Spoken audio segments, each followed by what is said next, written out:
सत्संग का हमारे जीवन में काफी अधिक महत्व है।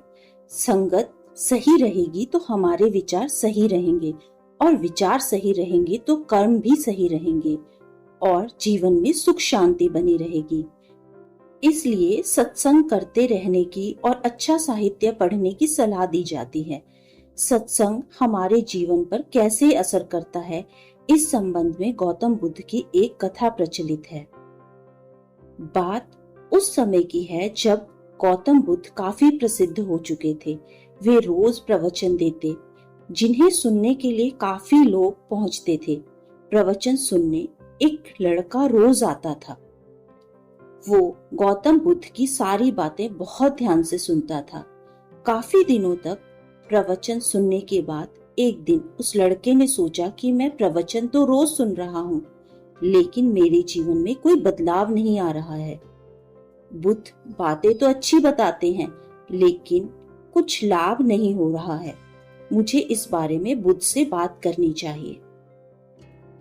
अगले दिन वो लड़का बुद्ध से बात करने की इच्छा लेकर पहुंच गया।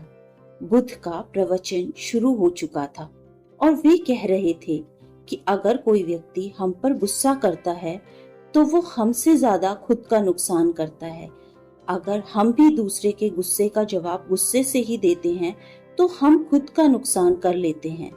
बुद्ध की ये बातें सुनते ही वो लड़का खड़ा हो गया और कहने लगा कि तथागत, मैं बहुत दिनों से आपके प्रवचन सुन रहा हूँ, लेकिन मेरे जीवन में तो कोई भी बदलाव नहीं आया है।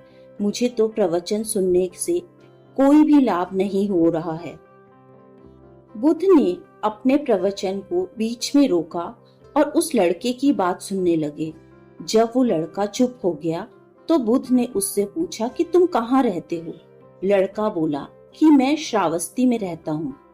बुद्ध ने कहा कि श्रावस्ती से यहाँ तक की दूरी कितनी होगी और यहाँ आने में कितना समय लगता है? उस लड़के ने बुद्ध की बातों का उत्तर दिया तो बुद्ध ने फिर पूछा कि यहाँ आते कैसे हो? उसने बताया कि मैं कभी पैदल आता हूँ, कभी सवारी का कोई साधन मिल जाता है तो उससे आ जाता हूँ। बुद्ध ने फिर एक नया प्रश्न पूछ लिया कि क्या तुम यहाँ बैठे बैठे अपने घर पहुँच सकते हो? ये प्रश्न सुनकर वो लड़का और वहाँ बैठे सभी लोग हैरान हो गए। लड़के ने कहा कि ये कैसे संभव है? मैं बैठे बैठे कहीं और नहीं पहुँच सकता। इसके लिए मुझे चलकर जाना होगा। फिर बुद्ध ने कहा कि तुम्हारी बातों में ही तुम्हारे प्रश्नों का उत्तर है। सत्संग सुनने से तब तक कोई लाभ नहीं होगा जब तक कि तुम उनकी अच्छी बातों को अपने जीवन में उतारते नहीं हो। जब तक तुम अच्छे काम नहीं करोगे, इच्छाओं का त्याग नहीं करोगे, बुराइयों से दूर नहीं रहोगे, तब तक तुम्हारे जीवन में कोई बदलाव नहीं आएगा। सिर्फ सत्संग सुनने से या बैठने से जीवन में कोई बदलाव नहीं आएगा। बुद्ध ने आगे कहा कि अगर तुम कुछ अच्छा करना चाहते हो तो उसके लिए तुम्हें प्रयास करने होंगे। विचार करने से काम नहीं होगा।